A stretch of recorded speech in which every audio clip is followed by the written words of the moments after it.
Só complementando, eu vou dizer sobre a estrutura de como vai funcionar a mesa redonda. Os palestrantes eles terão inicialmente 30 minutos cada um para expor as suas ideias.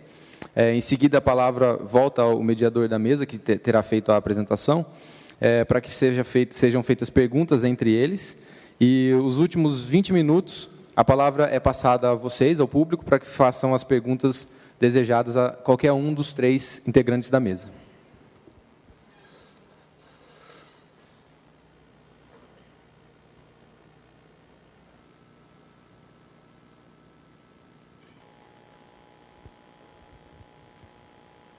Então, boa tarde a todos e obrigado aos organizadores por me permitir mais uma vez participar dessa instigante reunião. E para contextualizar um pouco o problema, eu queria começar com o que eu acho que é o fundamento epistêmico desse grupo, da neuropsicanálise, que é o que foi colocado muito claramente pelo Karl Jaspers, que nós necessitamos em psiquiatria de 2 tipos diferentes de conhecimento. O conhecimento objetivo, que é o da ciência experimental, que busca explicar a natureza em linguagem descritiva, denotativa, e o conhecimento subjetivo, que é o relato de primeira pessoa, baseado na empatia, na intuição, que visa compreender. Então, tem as 2 palavras que ele colocou em alemão, erklären e verstehen, que tem uma linguagem metafórica e conotativa. E esses 2 conhecimentos são de natureza diferente, nós não podemos aplicar a metodologia de um para obter o outro, eles são irredutíveis. Mas os neuropsicanalistas acreditam, implícita ou explicitamente, e eu concordo com eles, que eles são complementares. E para ilustrar essa complementaridade, eu queria mostrar os resultados desse estudo de Donald Price, em que ele estimulava com balões infláveis o intestino grosso de pacientes que tinham colite ulcerativa. E é muito dolorosa essa estima. Ao mesmo tempo, ele colhia o relato da dor e, do outro lado, tinha a imagem funcional com fMRI. Então, de um lado, você tem o que o paciente contava e, de outro, o que se via na ativação das áreas envolvidas com a dor. Então, se você olhar para o primeiro lado, você entende que o indivíduo está vivenciando, mas não consegue explicar por que isso, em termos fisiológicos. E é impossível, só olhando para cá, entender o que está passando no corpo do indivíduo. Eu não falo nem só no cérebro, porque é todo... E, por outro lado, se você olhar só o relato cerebral, se a pessoa nunca soubesse o que era a dor, ela continuaria sem saber o que seria a vivência, o que significariam aquelas ativações. Então, o relato da terceira pessoa explica a vivência. A vivência dá o significado para as modificações neurobiológicas. As 2 juntas dão o quadro mais completo. Então, até a frase dele, nem materialismo, eliminativo, nem cartesianismo, dualismo. Aliás, ele adota uma posição chamada de monismo de 2 perspectivas, que foi colocado originalmente pelo Spinoza. E, raramente, ocorre das 2 visões poderem ser elaboradas por uma única pessoa. E, às vezes, isso acontece. E, recentemente, me apresentaram o caso do Mark Lewis, que talvez muitos já conheçam, que foi um indivíduo que ficou viciado. Ele, quando estudava longe de casa e ainda na juventude, ele é de Toronto, estava na Nova Inglaterra, e ficou muito solitário e começou a experimentar drogas, e virou um desses viciados assim completos, inclusive foi preso, e depois ele, aos 30 anos, ele conseguiu superar, estudou psicologia, hoje é um autor reconhecido na área de, primeiro, psicologia desenvolvimental, assim, tipo Piaget, mas depois ele passou para a neurociência dessa psicologia desenvolvimental, e também estudou as bases cerebrais da dependência à droga, que ele tinha vivido. E nesse livro, Memoirs of an Addicted Brain, né, ele faz o relato dos dois lados, né, e qualificado, né, porque é um psicólogo e um neurocientista, e ele viveu o problema, vivenciou o problema da dependência, em grau muito elevado, e conhece alguma coisa sobre o que a gente sabe, né, do que pode ser a base neural disso. E, como última colocação, e justamente para mostrar a parte neurobiológica, uma das descobertas centrais é o papel do sistema dopaminérgico mesolímbico no desenvolvimento da dependência à droga. Porque, em síntese, qualquer das classes de drogas que geram dependência, cocaína, que são os psicoestimulantes, as anfetaminas, os opioides, o álcool e benzodiazepínicos, a nicotina, etc., a cannabis, de maneira direta ou indireta, ativam esse sistema. Qual a função desse sistema? Função adaptativa. É o desejo, é levar o organismo a se aproximar de fontes de satisfação de necessidades biológicas, né? Então, ele tem essa enorme função adaptativa, portanto, é um poder enorme de dirigir a conduta. O que as drogas fazem é brincar com isso, de uma maneira direta e, obviamente, artificial. A força é enorme. Tanto que, ali está o ratinho se autoestimulando, autoadministrando. Pode-se ensinar os animais a se injetarem essas drogas. E não, por exemplo, um antidepressivo, um antipsicótico, que não tem nenhum potencial de desenvolver dependência. Então, aí você vê as que têm potencial e as que não têm potencial. Agora, basta isso para o indivíduo ficar dependente? Não. Isso é o fundamental. Sem isso, não fica. Mas só com isso, não. Indivíduos que usam essas drogas, a maior parte, uso recreativo. Alguns abusam. Quer dizer, por exemplo, bebe excessivamente no fim de semana, corre o risco de ter um acidente de carro, comportamentos de risco em geral, etc., já tem prejuízo, e outros, o uso compulsivo, não consegue deixar de usar. E aí é a dependência. E essa vulnerabilidade tem fatores genéticos e de outra natureza também, e interagem com fatores de ordem psicossocial. E eu estou falando isso porque eu acho que os meus colegas vão acentuar mais esse lado. Então, somente para contextualizar, então agora eu vou passar a palavra para eles.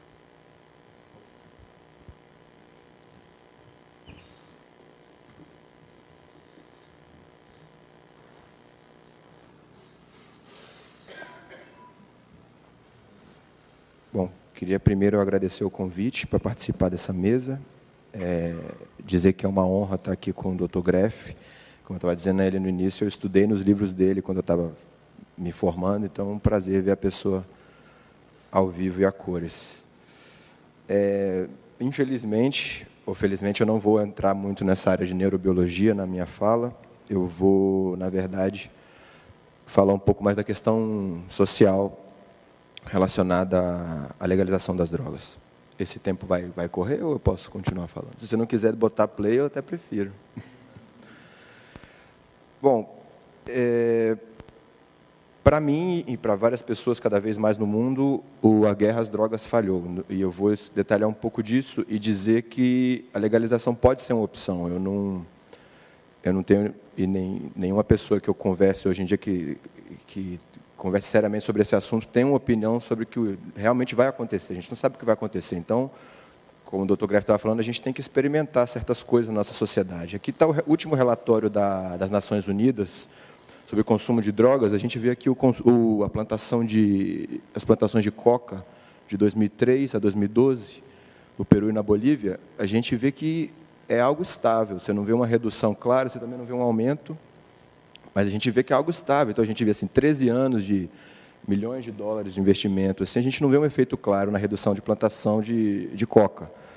Na questão do ópio, é pior ainda. O que a gente vê aqui em laranja é o aumento claro das plantações, nos últimos, desde 97 até 2013, e em azul a gente vê as erradicações, né, que são mínimas. Então, a gente vê que, apesar de décadas de esforços, as drogas continuam presentes e mais presentes, como a gente vai ver.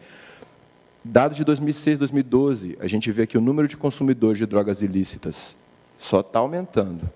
Do mesmo jeito, o número de consumidores problemáticos, mais ou menos estável, ou seja, não se reduz, como eu esperaria que fosse. Aqui, a prevalência na sociedade do uso de droga, no mundo, a gente vê 7% em relação a 4,9 anos, está aumentando. E a gente vê aqui a prevalência de problemas de usuários problemáticos, que também está 0,8, 0,9, também não diminui claramente. Então, a gente não está conseguindo diminuir nem o uso recreativo, nem o uso problemático. Aqui a gente vê já o relatório europeu de 2014. O que eu quero chamar a atenção aqui nessa imagem é porque países como Portugal, Holanda e a República Tcheca, que fizeram recentes modificações nas suas leis, a Espanha até aparece aqui. A gente vê a Espanha aqui. Agora a gente vê a Holanda, são países nos últimos, população de 15 a 34 anos, de 1990 até 2013, que tiveram grandes mudanças no consumo de drogas. Então, a gente não vê nem Portugal, nem Holanda aqui. Então, todo mundo fica preocupado que vai legalizar as drogas e vai ter um grande boom de consumo. A gente vai ver que a coisa é mais complicada. Aqui na Europa, a gente vê, por exemplo, quanto mais escuro, é maior o consumo na população. Então, a gente vê que Portugal não está no maior consumo, que descriminalizou as drogas em 2001. A Holanda está e a República Tcheca está. E você pensa, bom, olha, o consumo aumentou lá. Mas, quando você vê, é o mesmo nível de consumo de países como Espanha, França, Dinamarca, Estônia, Polônia. Então, são consumos que estão dentro da média europeia. A gente vê que o uso problemático diário de maconha, a gente vê que Portugal, junto com a República Tcheca, não está na porcentagem maior, a Holanda está, mas quando a gente vê os outros países, a gente vê que, mais uma vez, Espanha, França, Alemanha, Croácia.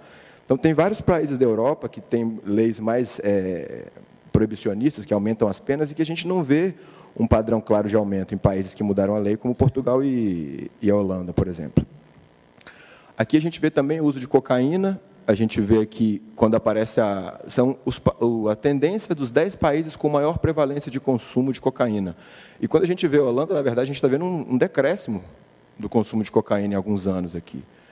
Então, a legalização e liberalização das drogas tem efeitos que a gente nem sempre espera, ou que a maioria da sociedade espera. Enquanto a gente vê aqui países, que esse aqui, no caso, é o Reino Unido e a Espanha, um aumento claro do consumo de cocaína, mais ou menos aqui no início dos anos 2000, e que esses países não têm nenhuma mudança clara da lei, especialmente a Inglaterra, que, inclusive, é bastante repressiva. Então, a gente vê aqui o consumo de cocaína, mais uma vez, Portugal e a República Tcheca não estão entre os maiores consumidores, a Holanda também não está. Agora a gente vê a Espanha e o Reino Unido na frente no consumo de cocaína na Europa.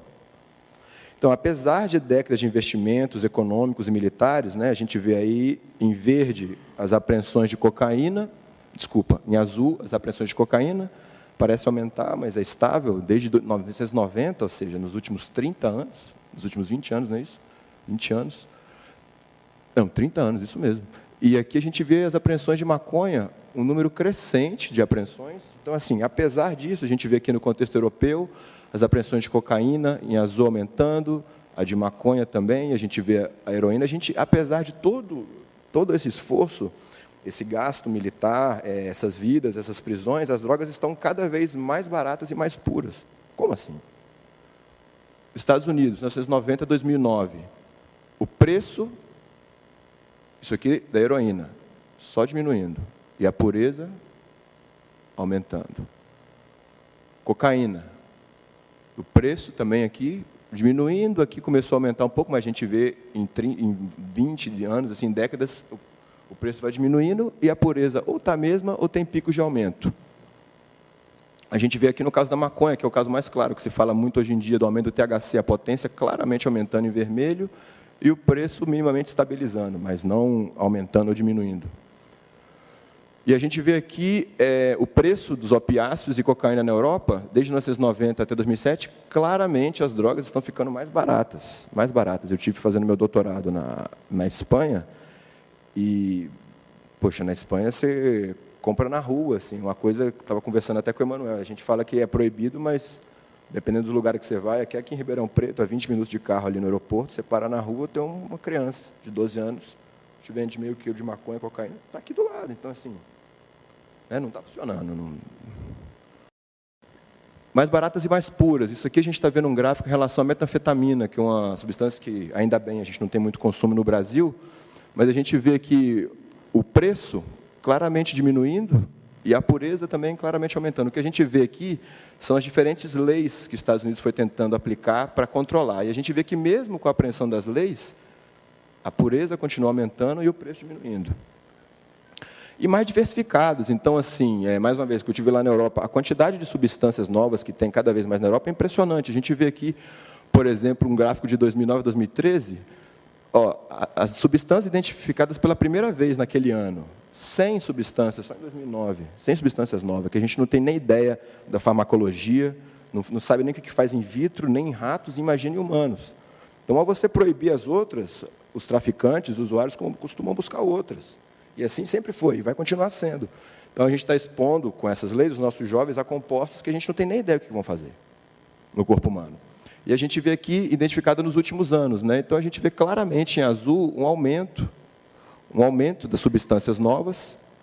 Aqui algumas classes, a gente tem os canabinoides sintéticos, que são substâncias que são mais potentes que o THC, têm mais potencial para produzir emergências médicas, surtos psicóticos, problemas cardiovasculares, e que estão aumentando, são livres na internet, eles são chamados de spice e outras coisas assim, que vende como aromatizante, que não é para uso humano, mas é uma droga altamente poderosa. A gente vê também aqui fenetilaminas, né, a família da mescalina, do êxtase, MDMA, novas moléculas, e aí vai. Catinona está muito famosa na Europa, não sei se vocês já ouviram falar aqui da mefedrona, que está sendo muito usada em raves, e por aí vai. Então, a gente tem uma série de substâncias novas que a gente não tem nem ideia do que fazem e que estão cada vez mais acessíveis às pessoas, porque as legislações não conseguem seguir essas substâncias. Proíbe uma família, daqui a pouco descobre outra, não tem como segurar. Então, por isso não está funcionando.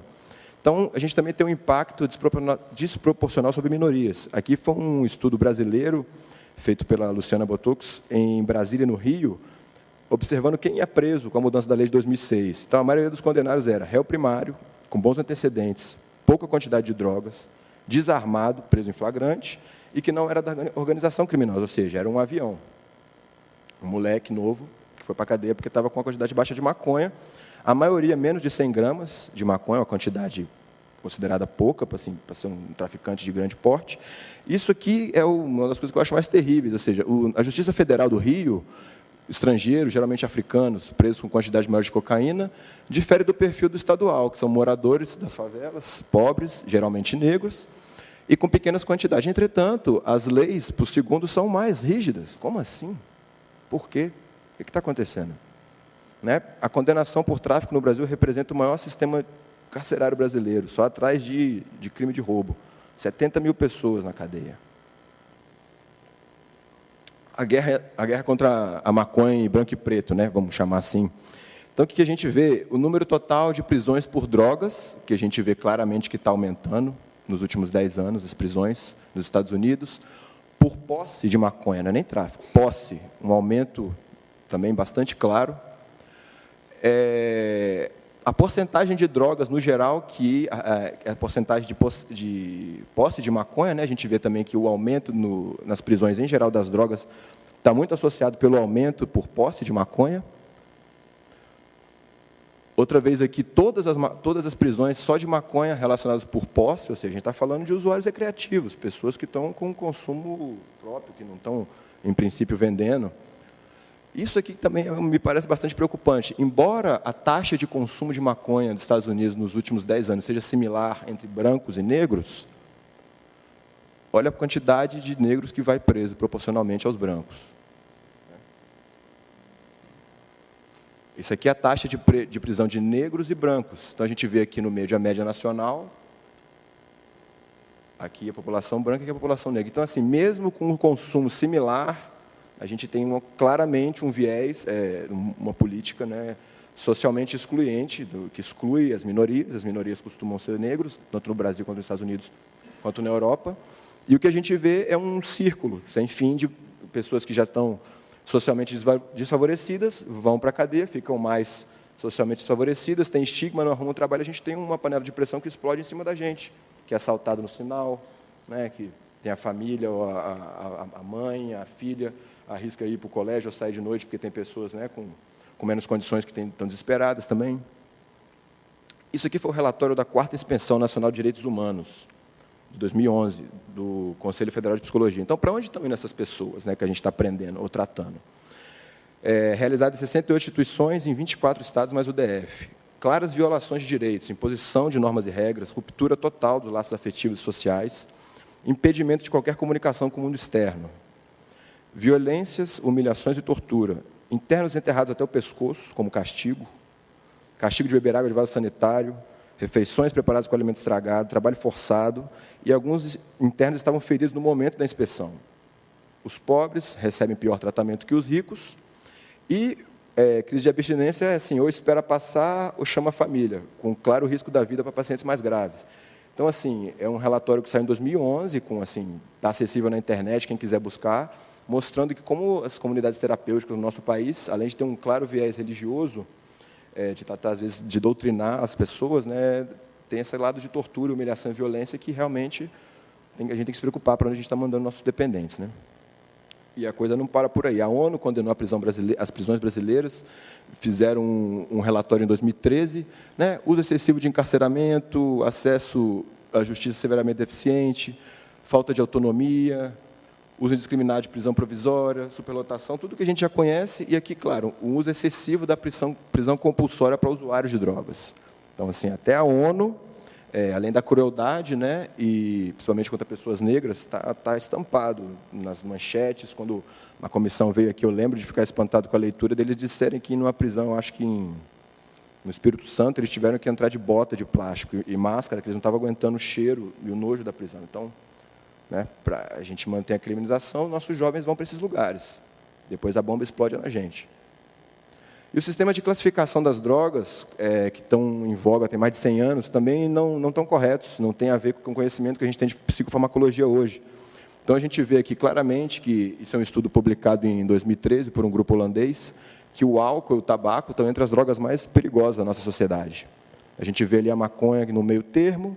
Agora, substâncias que toda hora as pessoas estão condenando com tanta raiva, né, falam que são super tóxicas, como o êxtase, ou ácido, LSD e os cogumelos, são das menos tóxicas e que apresentam potenciais terapêuticos super interessantes. Aqui um outro estudo publicado na Lancet de 2010, esse é um estudo bem famoso, do David Nutt e outros colaboradores. Então, a gente vê assim, em azul, os danos para o usuário, e em vermelho, os danos sociais. Olha o álcool, primeiro lugar na somatória. A droga que o nosso, né, o Romário vende, Devassa, né, o político vendendo cerveja, a Ivete Sangalo, todo mundo bonito nas propagandas de álcool, né? Aí, ó, primeiro. Todo mundo falando de crack, eu quero ver falar do álcool. O tabaco também está ali, né? A gente não está menosprezando o poder destrutivo de outras drogas. Está aqui a heroína, está aqui o crack, está aqui a metanfetamina, o crack, a gente tem grandes problemas no Brasil com crack, não estou menosprezando isso. Estou chamando a atenção que as coisas não são discutidas como deveriam ser, talvez. Aqui a maconha, mais uma vez, no meio, e substâncias como o êxtase, o LSD e os cogumelos estão lá para o final. Além disso, as leis atuais, tanto no Brasil quanto no exterior, dificultam pesquisas com novos compostos. Aqui é só para ilustrar, não vou falar a lista inteira, mas só para vocês terem uma ideia aqui das Nações Unidas, no Reino Unido, nos Estados Unidos, os controles que certas substâncias têm. A gente tem aqui a anfetamina, a gente tem aqui a cocaína, LSD, ketamina. A ketamina é muito interessante, porque assim, ela não está listada e tem um poder alucinógeno impressionante, mas também tem um uso antidepressivo, é um anestésico super seguro. Então, o que acontece? Substâncias como o êxtase, que estão pesquisando para estresse pós-traumático, a psilocibina, presente nos cogumelos, pesquisando para depressão, ansiedade, a própria ayahuasca, que tem a DMT, que é a minha especialidade, tudo isso é complicado por essas leis. Para você conseguir uma substância dessa para pesquisar em laboratório, ou um padrão químico para analisar substâncias, não é fácil. Então, dificulta, assim, coisas da nossa sociedade.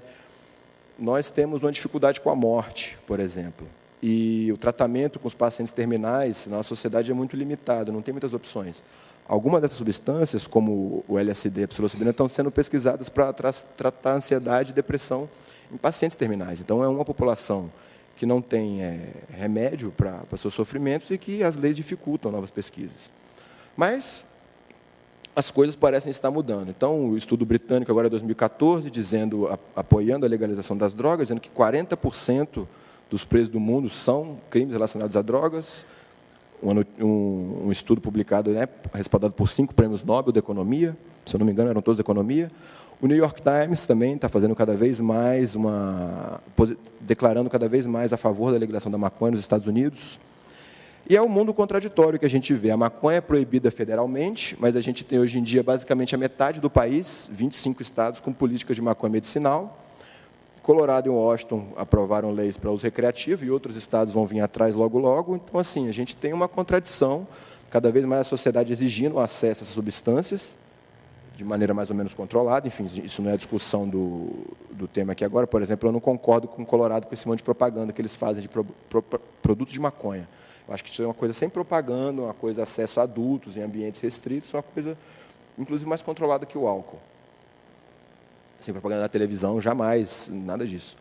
Não, muitas pessoas falam de Portugal, que é a favor, que foi bom, que não foi. Então, o que a gente tem? Saíram 2 estudos, um em 2010 e 2012, analisando o que aconteceu em Portugal, que descriminalizou as drogas em 2001.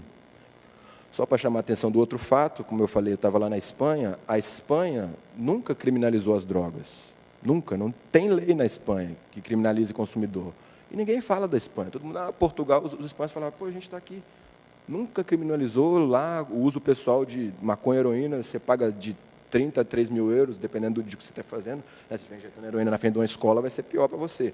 Mas eu falo assim, ninguém fala da Espanha, dos clubes de consumidor de maconha que tem lá, várias mudanças assim, inovadoras de leis de drogas e, por algum motivo, não se fala de lá. Mas se fala muito de Portugal. Então, o que a gente tem lá? De 95 a 97, fizeram essa pesquisa. Uso na vida de maconha, então, o que a gente tem no primeiro momento? Um aumento, imediatamente após. Então, a partir de 2001, a gente teve o que as pessoas dizem que poderia acontecer, o aumento dos consumidores. Com isso, espera-se que possivelmente aumente os problemas relacionados às drogas. Entretanto, quando a gente analisa os anos posteriores, a gente vê que o uso na vida teve uma pequena redução, sugerindo que esse aumento inicial poderia ser a população buscando conhecer aquilo que foi liberado por um momento, mas que aquilo não se reflete necessariamente no uso prolongado por parte da sociedade, que é o que a gente vai ver depois. Então, o que a gente vê? Que o uso atual, que é o indicador mais de uso recente, dos últimos 30 dias, a gente tem uma redução de até 30%, indicando que, realmente, nos primeiros anos de uma mudança da lei, pode haver um aumento na população, mas que isso não necessariamente reflete um aumento contínuo ao longo dos anos. A gente tem que pensar nisso. Então, o que aconteceu?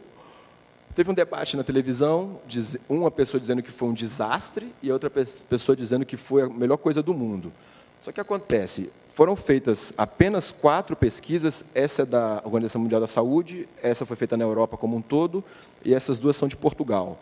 Acontece que as pessoas expuseram apenas um ponto de vista parcial. Então, a gente está vendo aqui que quem disse que foi uma falha aumentou só o aumento, claro, aqui durante os primeiros anos, da 2001, da mudança da lei, e quem disse que não teve, pegou mais os anos finais ali, dizendo que tinha uma redução. Mas a coisa é um pouco mais complicada.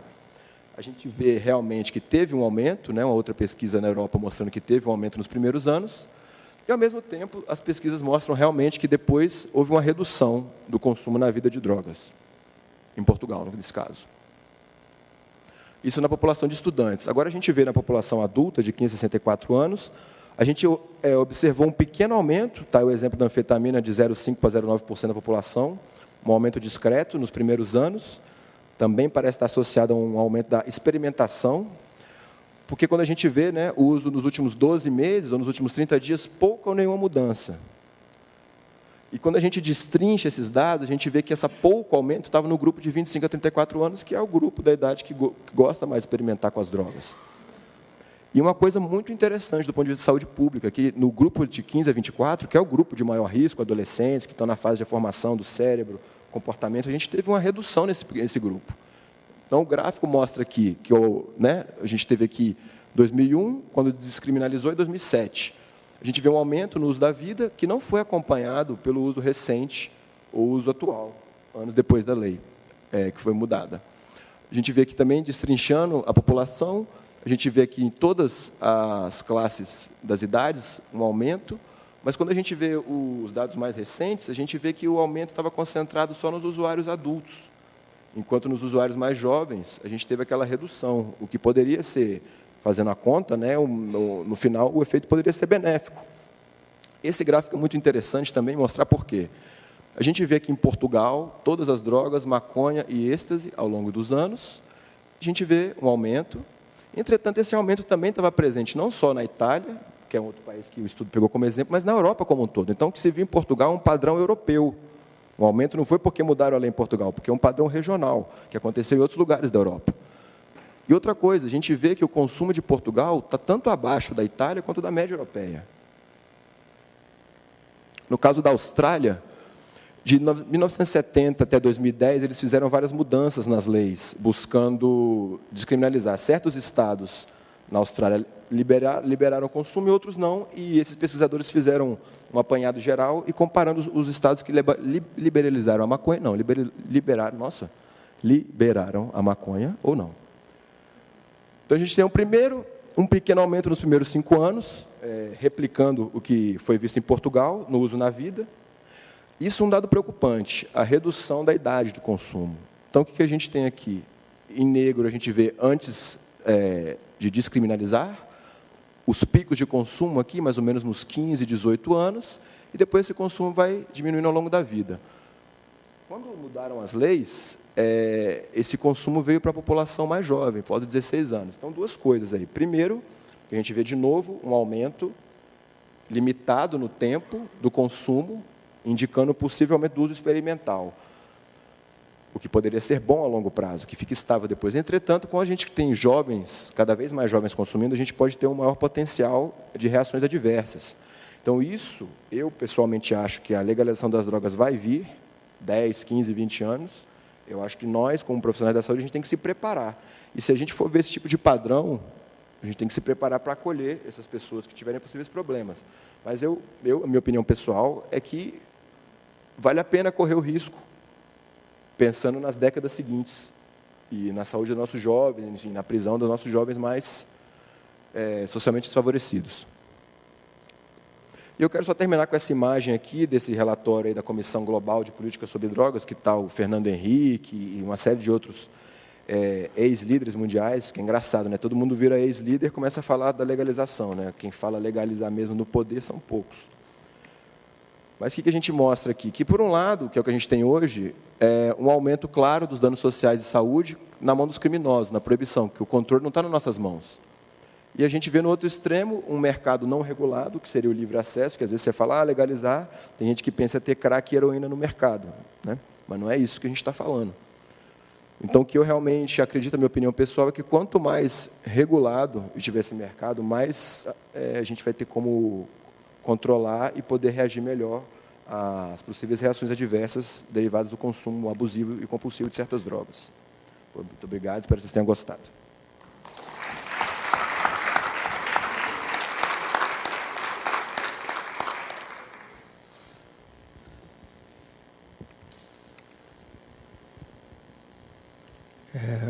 Nós agora teremos perguntas ou é a segunda comunicado?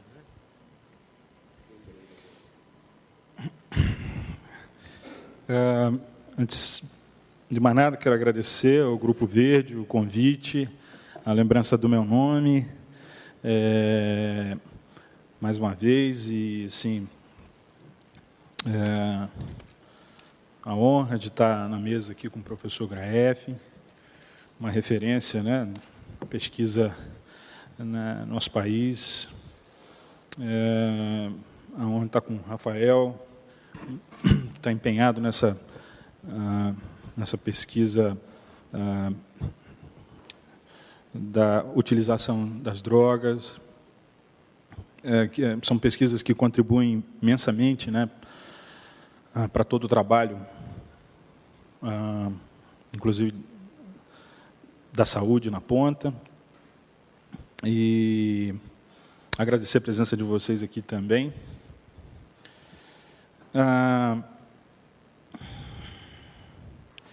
Eu acho que, assim, eu queria, talvez a gente possa pensar que, sem a gente se conhecer, talvez a minha fala possa ser tomada assim como uma continuidade do trabalho do Rafael.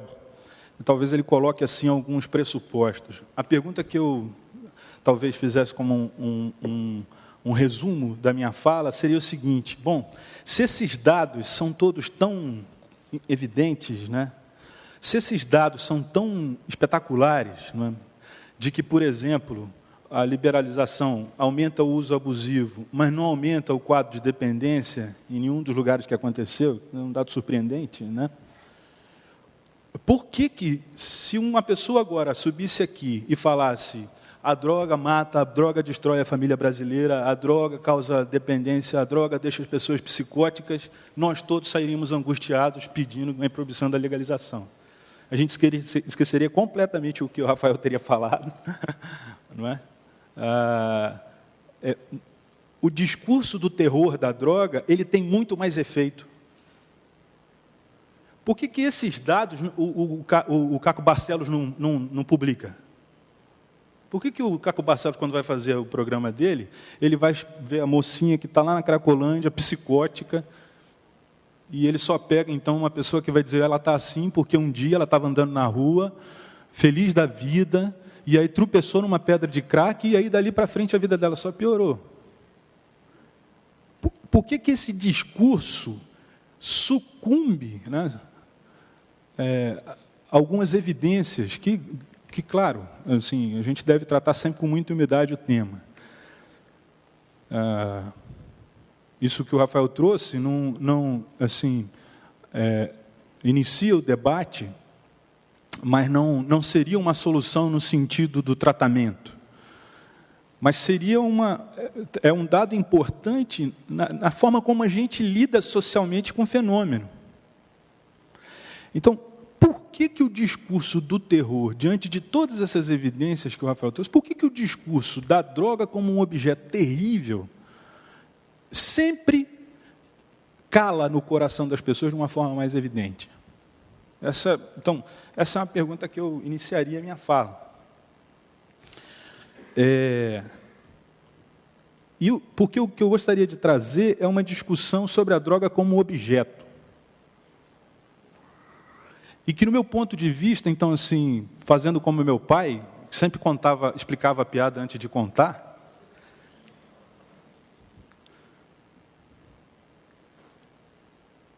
no meu ponto de vista, boa parte do problema que a gente tem para a droga, é uma presunção minha, mas o que eu queria compartilhar com vocês, diz respeito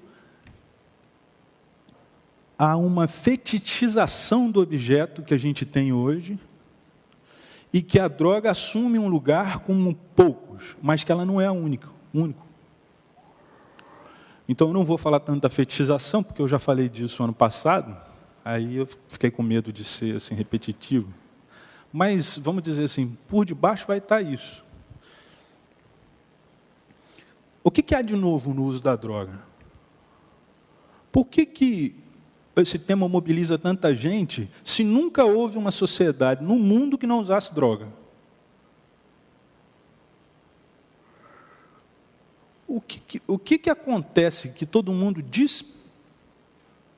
descompensou, para não fazer outra coisa, descompensou completamente e está todo mundo louco saindo pela rua usando droga? Se esse negócio já está aí há anos, será que é um aumento de THC? Mas aí, esses dados, como é que você... Né? Não esqueçamos a fala do Rafael. Né? O que há de novo no uso da droga? Essa é a minha reflexão que eu quero compartilhar com vocês, que de fato transforma ela num problema de saúde nunca antes colocado na história desse país, como diria o Lula. que entende bastante da coisa também. Ontem eu estava vendo uma entrevista com o Zueni Ventura e ele escreveu um livro chamado 68, O Ano que Não Terminou. E aí ele estava falando, bom, as pessoas irem para a rua hoje, protesto,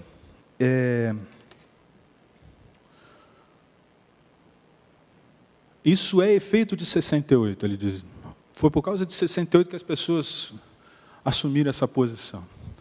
Mas esse é o efeito positivo de 68. O efeito negativo, segundo o próprio Zueni Ventura, seria o problema das drogas. Então, ele identifica que o problema das drogas é um problema da liberalização, da promessa da droga como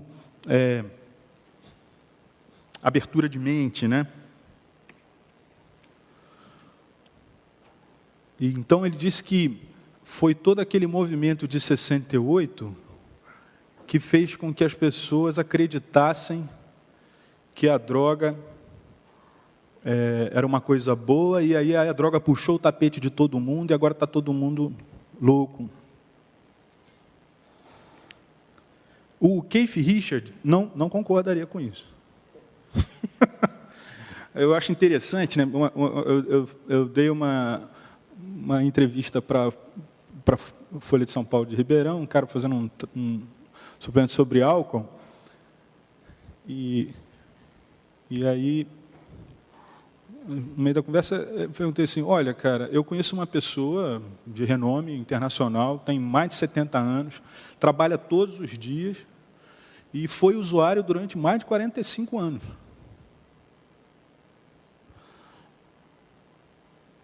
Então, talvez a gente tenha que se perguntar se a simples administração da droga justifica o que a gente chama de vício. E, por outro lado, se um vício justifica todos os prejuízos que a gente percebe na utilização da droga, que são de fato reais, no modo de utilização da droga hoje. Mas o Keith Richards, que é um cara, vamos dizer assim, um porta-voz desse movimento 68, está aí trabalhando até hoje. Muito, inclusive. Então, eu, mais uma vez, teria presunção de discordar de Zueni. Eu diria que a ilusão que, vamos dizer, permeou o ideal da liberação da droga como um modo de abertura da consciência, né, como dizia o Jim Morrison, né, as portas da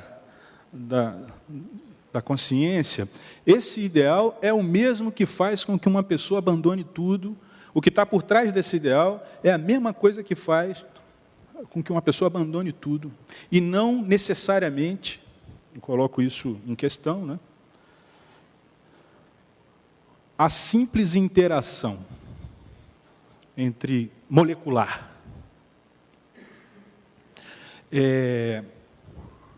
Então, o que talvez a gente teria que colocar em questão seria o objeto droga e sua função na sociedade contemporânea. Talvez sua função ao longo da história, certamente, a gente não está tão fora, mas existe um fenômeno que é típico de nossa sociedade e que talvez a dependência, tal como a gente experimenta ela hoje, em tão larga escala, seja efeito não molecular, mas discursivo. E é isso que eu vou tentar colocar na mesa para vocês. O que não, vamos dizer, inviabiliza qualquer pesquisa em torno do sistema de recompensa, das interações moleculares da droga, nada disso. A questão é que talvez essa interação não explique o que a gente vivencia hoje na sociedade como dependência. Uma das coisas, por exemplo, que fica muito clara em qualquer pesquisa de droga é: não existe o drogado médio. Não existe um sujeito assim, se você usar tantas quantidades de molécula de cocaína, você então terá tais e tais problemas, você não conseguirá trabalhar, papapá. Não existe isso. Você tem todo tipo de configuração em termos de prejuízo. Você tem gente que usa droga uma vez por semana e consegue se arrebentar na vida. Você tem gente que usa droga todo dia e trabalha. Você tem gente que fica psicótico quando usa e fica trancado dentro de um quarto. Você tem gente que passa 6 meses sem usar, quando volta a usar, usa pouco. Você tem gente que, quando volta a usar, arregaça com tudo. Não existe no campo da fenomenologia o que a gente poderia chamar de padrão típico de utilização de nenhuma droga. E eu estou assim, muito impressionado com um trabalho de um neurocientista americano, né, que o Rafael também conhece, chama-se Carl Hart. Ele é um psicólogo, neurocientista, mas ele tem uma particularidade. Ele é negro e nasceu no Harlem, ou no Brooklyn, ali. E aí, assim, ele tem um livro que eu recomendo, chama-se Um Custo Muito Alto, em que ele propõe, como neurocientista, que a guerra às drogas ela não serve para outra coisa senão para fim político e para perseguição racista nos Estados Unidos. Um pouco desses dados que o Rafael trouxe. E mais, que boa parte da produção, isso é o Carl Hart que diz, ele é professor da Universidade de Columbia, Nova York, boa parte da produção de droga é falsa ciência. Isso é uma acusação gravíssima, mas não sou eu que falei, foi ele. Porque ele diz que as conclusões que se chegam a respeito da própria utilização, por exemplo, desses conceitos, a intoxicação, o sistema de recompensa, as alterações que acontecem, que são de fato, mas essas alterações todas não dão conta desse fenômeno chamado vício. Que há alterações, que há dependência, vamos dizer, química, que há a interação entre o corpo que produz sofrimento, que produz até, vamos dizer, a repetição do ato, isso está colocado. Mas o fato é, depois de um período de desintoxicação, não há nenhuma justificativa, no dizer do Carl Hart, para o retorno ao uso. Não existe nenhuma justificativa orgânica, né, neuroquímica, para o retorno ao uso. E aí o Carl Hart faz uma experiência curiosíssima. Ele oferece, ficou amplamente divulgado, não sei se vocês já ouviram falar, ele oferece pedras de crack para pessoas no laboratório da universidade. Sendo que ele dá a alternativa. A pessoa pode pegar R$5, ele bota em cima de uma bancada R$5, ou solicitar que a enfermeira administre o crack para ele. $5. Aí...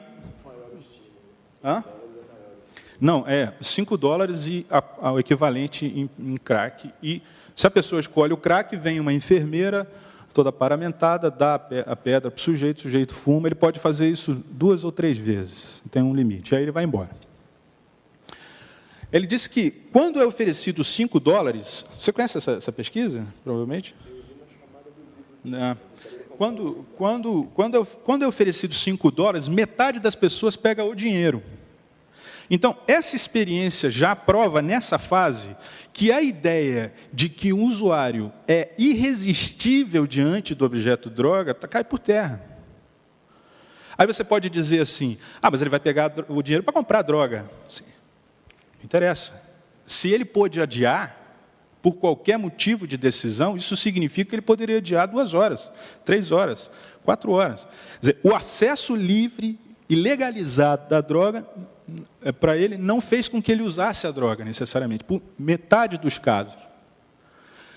Agora, o curioso é que, quando você aumenta essa quantia para $20, 80% dos casos pegam dinheiro. E aí o Carl Hart fala o seguinte, não existe dependência na natureza. A dependência é tipicamente um efeito de consumo e um efeito... Bom, ele não fala isso, é a leitura minha do livro, mas ele fala que não existe dependência na natureza, e ele está questionando, então, o que é, e pega, então, esse exemplo do rato que fica, é um exemplo célebre, né? O rato que fica ali batendo na torneirinha de cocaína e tal, e que chega a morrer de tanto usar cocaína, né? Aí ele diz o seguinte, só um rato que vive enclausurado, que só sai da caixa para obedecer às ordens do pesquisador e volta para a caixa, não tem relação com as outras ratinhas, não tem outras opções. Esse rato começa a estreitar seu repertório, que é uma expressão importante, né, no campo da álcool e droga. Mas ele diz, há uma outra experiência que é pouco divulgada, e a ênfase dele toda é essa, assim, as experiências que retrucam essa tese de que a droga é o agente do vício, elas não são divulgadas. Há uma outra experiência, por exemplo, essa mesma experiência retirou esse rato que era dependente, que só fazia isso, e colocou num ambiente onde ele tinha caverna, comida, outra ratinha, pasto, botou lá a torneirinha de cocaína. O rato que era dependente não voltou a usar cocaína. Então, existe uma experiência produzida por um pesquisador canadense chamado Parque dos Ratos, em que você solta ratos dependentes e não dependentes com acesso à cocaína, heroína, essas coisas, e nenhum dos ratos permanece, ou uma fração mínima dos ratos permanece utilizando a cocaína de forma nociva. Por que esses dados não são tão impressionáveis, né? Assim, por que as pessoas não ficam tão impressionadas com um dado como esse? Bom, como o relógio ali já avançou muito, eu vou ter que correr com a minha tese, mas, assim, se vocês já saírem com esse questionamento, para mim já está bom. Mas eu tenho algumas hipóteses baseadas na pesquisa. Eu faço parte de um grupo chamado Toxicomania e Alcoolismo, é um grupo de pesquisadores de psicanálise na América Latina, Bélgica, França, Estados Unidos, em que a gente, da perspectiva da psicanálise, a gente desmistifica o objeto. A gente pressupõe a impossibilidade de que haja no mundo um objeto onde o sujeito tenha essa suposta relação plena que a gente acredita que o drogado tem com a droga. Então, esse é o ponto fundamental, vamos dizer assim, o vício não está no objeto. Mas, desde Freud, a gente sabe que o entorpecente, na medida em que ele tem uma facilidade de tirar o sujeito da realidade, ele é um dos aliviadores do mal-estar da civilização mais potentes que existe. Só que a minha tese, eu não quero desviar dela, a minha tese é tão difícil esses dados nos orientarem em políticas públicas, porque existe hoje, de uma forma geral, primeira coisa é que o capitalismo, o discurso capitalista e o sistema o modo de produção social capitalista produziu uma fetichização do objeto. Não é só a droga que transforma o coração e a mente das pessoas, o iPhone também. Uma pessoa é capaz de sair do seu país, gastar todo o dinheiro que tem, e ir para a Quinta Avenida 2 semanas antes para pegar o primeiro lugar na fila e ser o primeiro brasileiro a ter comprado um iPhone. E talvez ela tenha vendido o DVD do filho para fazer isso. O iPhone é o objeto que localiza ele no mundo. Existe já pesquisa falando de vícios de internet em pessoas que têm síndrome de abstinência se a linha dela cai. em que pessoas que não estão conectadas se sentem desamparadas. Esse é o lugar que o objeto tem, que é tipicamente um lugar produzido pelo modo de produção capitalista. Então, talvez a gente pudesse dizer que Marx sonhava que o modo de produção capitalista se esgotaria em si mesmo, produzindo a revolução do proletariado, né? O fato é que Marx não contava que o modo de produção capitalista produziria a droga como um efeito, ao mesmo tempo, de resistência ao capitalismo, de entrada, de resposta ao capitalismo, mas, ao mesmo tempo, de subserviência a ele, em que o sujeito se torna resistente à produção, ele não produz, mas fica obediente a um consumo que é completamente regulado pelo mercado. Essa semana eu soube de um paciente que estava numa mesa de bar bebendo, saiu, chamou um mototáxi, foi na biqueira, entregou o celular, pegou R$50 para o traficante, do traficante, voltou para beber. E ele também é usuário de crack.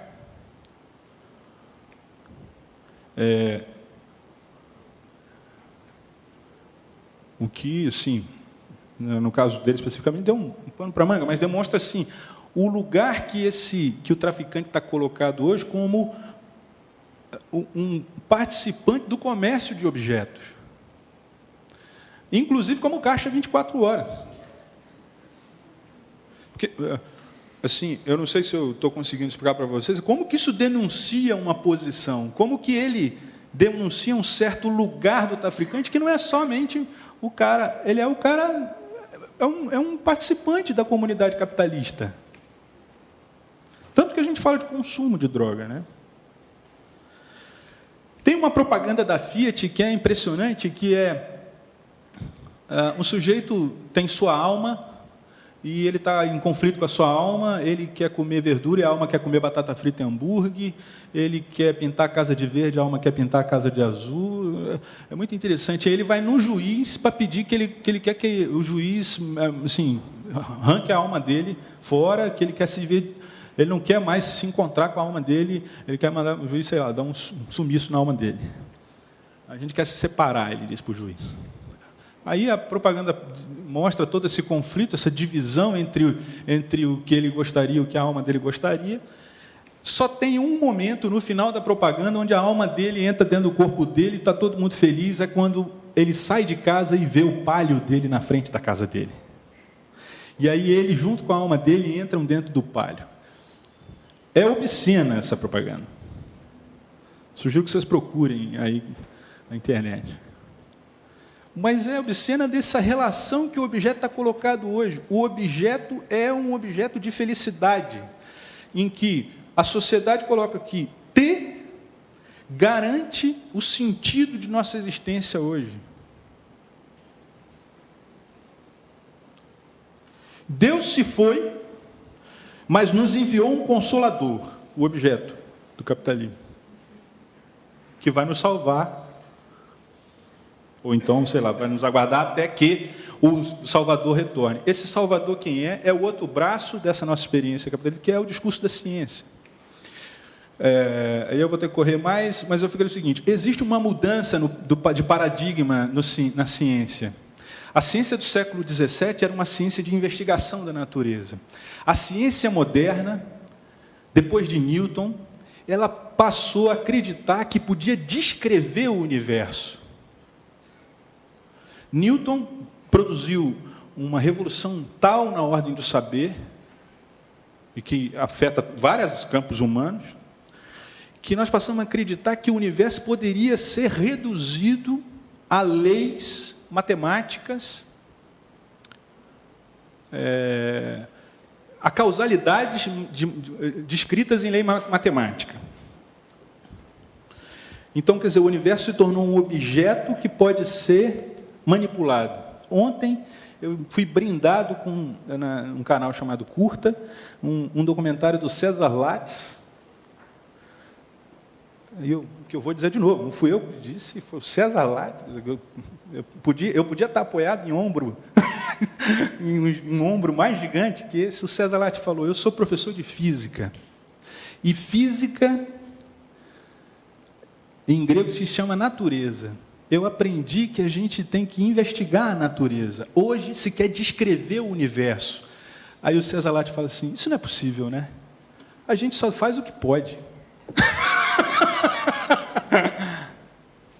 Mas essa presunção, me parece, em nenhum campo isso se torna mais delirante que no campo da investigação do sofrimento humano. Porque a própria física já trabalha com o campo das probabilidades, das combinações. E na saúde mental, a dita saúde mental, nós ainda estamos investigando a causalidade orgânica do sofrimento humano, com vistas a extirpá-lo.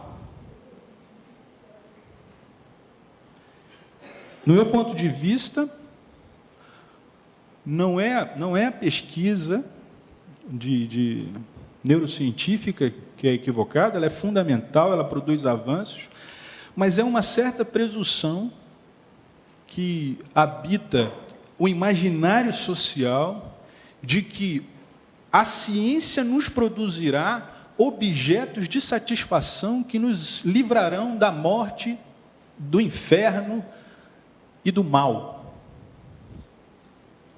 Então, Deus morreu, mas enviou o Consolador, que é o objeto, né? Com vistas a esperar que vai ser dado pelo Salvador, que é a ciência.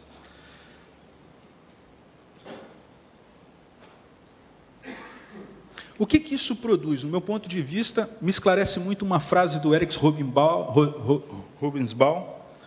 sobre o século XX. Ele diz que o século XX é o século das catástrofes. E eu fiquei pensando, isso é muito interessante, porque antes não era o catastrófico que estava em questão. Então, ele diz, por exemplo, a gripe, a peste negra, foi uma tragédia, foi um trágico, foi algo que assolou o mundo. A gripe espanhola foi uma catástrofe. Qual que é a diferença? Eu fiquei pensando, a diferença é exatamente entre um discurso em que o trágico está em questão e um discurso onde o catastrófico está em questão. O que está em questão no trágico?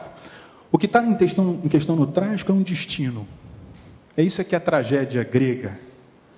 Um destino, algo inevitável, uma impotência, um desencontro. Isso é o trágico. E o catastrófico, um impensado, um errado, um cálculo não feito, um que deveria estar num lugar em que não está, um desespero. No trágico, há uma resignação. No catastrófico, há um desespero. E, de fato, o catastrófico marca o tipo de sofrimento que nós temos hoje. Porque essa tal chamada epidemia de saúde mental, que é um negócio que a gente tem que tomar muito cuidado, né, e tem que discutir bastante, a droga nada mais é que uma vertente desse fenômeno, onde o ser humano está completamente entregue ao catastrófico, mas não se questiona sobre o trágico que é viver, de sua humanidade, em que qualquer erro é tomado pelos sujeitos como uma falência, e não como uma impossibilidade. No catastrófico, há a esperança da plenitude, do regulável, do completamente previsto. No trágico, há uma reverência diante do impossível, do incontornável, do incalculável. O trágico está presente, por exemplo, na expectativa. O negócio está nervoso ali, eu já estou terminando. Vamos dizer, nessa angústia que cada vez assola mais as afecções que a gente chama de transtorno de pânico, transtorno depressivo, transtorno borderline, onde as pessoas não E talvez isso demonstra por que isso pode ser uma das vertentes de por que as pessoas estão tão desnorteadas, em que, na verdade, elas colocam, na medida em que elas colocam sua esperança, ou em que elas são orientadas a pensar que a vida pode ser uma coisa calculável para dar certo, se dá errado, isso é tomado como uma catástrofe, uma falência. E, ao mesmo tempo, o que pode me salvar dessa catástrofe não está em mim, está no outro. Está no remédio, está na internação. E essa esperança no objeto, em alguma coisa que possa estar fora de mim, só me leva cada vez mais a um desespero. Então, nunca se produziu tanto medicação e tão boa. Mas nunca se teve tanta gente mal. Por quê? Porque talvez cada vez mais a gente está sendo orientado a pensar que o sofrimento não é um dado humano, ele deve ser extirpado, de que a felicidade é uma obrigação e de que o destino humano é o sucesso. Então, eu fico vendo pais que criam seus filhos como se eles tivessem que... Quer dizer, o menino hoje pode ficar bravinho, ele não pode tirar nota baixa. Ele pode responder, ele não pode fazer feio na frente das outras pessoas. E, sobretudo, as crianças estão sendo sobrecarregadas por um ideal de sucesso, né? As crianças e os adolescentes, onde qualquer rebeldia é tomada quase como um sujeito que está à beira de se tornar um traficante ou uma prostituta. Se eu não cuidar do meu filho, ele vai virar aí, Cracolândia, daqui a pouco. O que você quer que eu faça? Esse desespero que acomete os pais, me parece também reflexo desse desespero contemporâneo e dessa esperança colocada no objeto como via única e sempre presente. É isso que a gente chama, no tratamento de droga, como estreitamento de repertório. O cara responde a todas as coisas do mesmo jeito. E eu diria que... Posso só concluir, professor? Eu diria que o que a psicanálise pode contribuir é para que o ser humano resgate sua dimensão trágica, faça alguma coisa com ela, para viver não tudo, mas o que é possível. E talvez a psicanálise possa, como um saber a mais, além dos saberes científicos sobre o corpo, a psicanálise possa ser um discurso de resistência da particularidade, do impossível, que apesar de ser impossível, não pode criar saídas. De que a vida pode ser, ela tem elementos, ela tem uma constituição trágica, mas ela não precisa ser catastrófica. E de que a felicidade está mais no campo da satisfação que eu consigo ser com a minha história, com o meu corpo, com a minha língua, e menos um ideal médio, molecular. Né? Obrigado.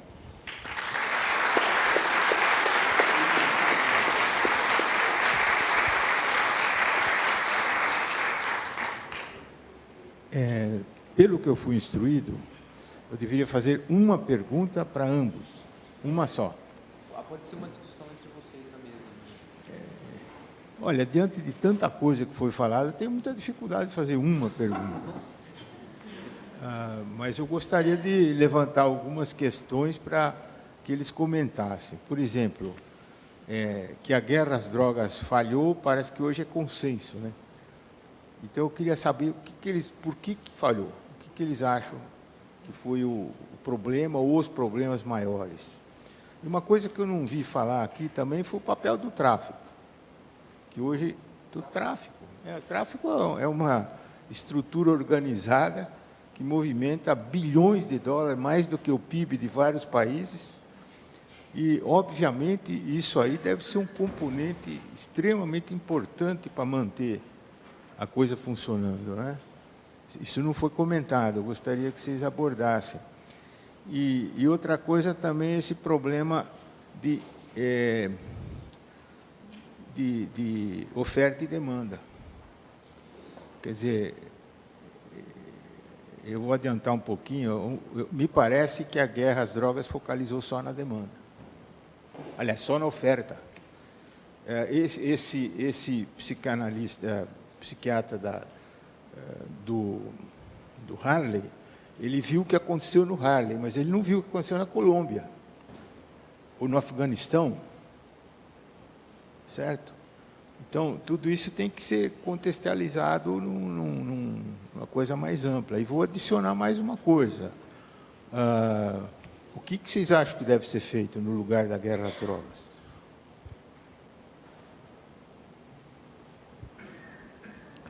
Bom, obrigado pelas perguntas super interessantes. Por que falhou? Nas primeiras convenções das Nações Unidas, da ONU, eles estabeleceram como objetivos, em 25, 30 anos, eliminar o consumo de drogas no mundo. Logo, a gente tem mais consumo, esse objetivo caiu por terra. Plantações de coca nos países andinos também era uma obrigação dos países seguir do tratado, também não foi atingido. Bom, resumindo, um outro título para essa palestra que eu tinha é que a guerra às drogas falhou por quê? As drogas estão mais disponíveis, então assim, mais disponíveis porque elas estão mais baratas, mais variadas e mais puras até. Então, é todo o contrário do que a guerra às drogas quer, que é eliminar o consumo global de drogas, que para mim isso é um delírio claro, assim, não tem como. Ele falou, o Emanuel falou, as pessoas consomem drogas desde sempre, e a minha opinião é que elas vão continuar consumindo. Então, não está funcionando. A ONU queria que essas drogas virassem objetos de pesquisa somente médico, terapêutico, e não está acontecendo isso. As pessoas estão fazendo todo tipo de uso, recreativo, medicinal, mais ou menos controlado. Então, assim, todos os objetivos que os tratados internacionais tentaram conseguir falharam. Você vai numa reunião, igual eu tenho colegas que foram à reunião quando eles liberaram esse relatório de 2014, né? E eles viram e falam, não, está sendo um sucesso, a gente está conseguindo controlar e a gente vai continuar assim. Tá claro que não foi um sucesso. Não é minha opinião pessoal como Rafael, isso é uma coisa que está clara nos próprios dados deles. Então, a minha opinião é essa, falhou porque não conseguiu cumprir nenhum dos objetivos propostos nos últimos, no mínimo, 50 anos. Tráfico, sim. O poder do tráfico é realmente um problema. Ano passado, há 2 anos, aconteceu algo que me deixou assim, perplexo, que o diretor da inteligência contra o combate das drogas aqui da Polícia Federal de São Paulo foi descoberto que era amigo dos traficantes. Então, você vê, assim, a pessoa que mais deve saber dos esquemas dos traficantes era amigo dos caras. Então, assim, o tráfico chega nesse ponto. Eu acho que o tráfico corrompe as forças armadas, o tráfico corrompe os políticos. É muito dinheiro, enriquecimento muito rápido, muito poder. Esse poder tem que ser defendido com armas. Então, a gente já tem um outro mercado de armas associado, de violência. E, enfim, o tráfico é muito fácil. Esses meninos que estão, os pequenos traficantes, né, eles veem o grande traficante do lado. O cara tem colar de ouro, tem carro, tem arma, tem mulheres, tem poder. Ele quer aquilo, ele não tem outra opção no ambiente dele. Então, é um enriquecimento fácil. Ele compra maconha rapidinho, vende um monte ali e já está ganhando dinheiro. Então, assim, é muito atrativo se você não tem outras opções. Então, o tráfico tem esse problema, no meu caso, que é corromper as principais instituições dos governos, com corrupção e lavagem de dinheiro, e a violência, principalmente nas partes mais frágeis da sociedade, que são os jovens socioeconomicamente mais desfavoráveis. E, claro, tem o componente político, que muitas pessoas lucram com isso. A gente está falando de milhões e milhões de dólares, de quem deixa passar na alfândega tal e tal quilo. Então, é uma coisa que tá envolvida a parte política também. Oferta e demanda, eu estou totalmente de acordo com o professor Greff, que simplesmente, nos últimos 50 anos, a política vamos queimar a plantação de coca na Colômbia, vamos acabar com as plantações de heroína no Afeganistão, vamos acabar com a plantação de maconha no Nordeste, e é sempre tentando tratar a oferta. E o curioso disso é que justamente os países produtores são os que vem o banho de sangue mais em cima, né? Então, assim, o sangue derrama no Peru, na Colômbia, no Brasil, no México. No México morreram mais pessoas do que na guerra do Afeganistão. Então, assim, aí você chega lá na Espanha, mais uma vez, eu falo da Espanha, que eu tive lá 5 anos, eu falava essas coisas para os espanhóis, eles falavam assim, mas eu não entendo como vocês conseguem viver num país assim. Né? Porque lá eles têm alto consumo de maconha, de cocaína, mas eles não têm crianças armadas vendendo. Você tem um marroquino vendendo na esquina, que, né, a polícia nem liga, assim, então eles não têm esse contato com essa violência. Eles ficavam assim, abismados, né, ver um filme que passou que tem o Aranha, que é um personagem que tem um pastor que cuida, eu não lembro o título, mas, né, que no final, infelizmente, o traficante morre, né, e mostra, enfim, a imagem grotesca da cabeça dele com a bala, e o padrinho do meu filho, o Zé Carlos, falando assim, eu não conheço droga que cause maior estrago que o chumbo, porque assim, por mais que você consuma heroína, você não tem essa violência, essa coisa assim. Então, tem muita coisa do social, não tem na demanda. Os países, Estados Unidos e Europa, são os maiores consumidores de droga do planeta.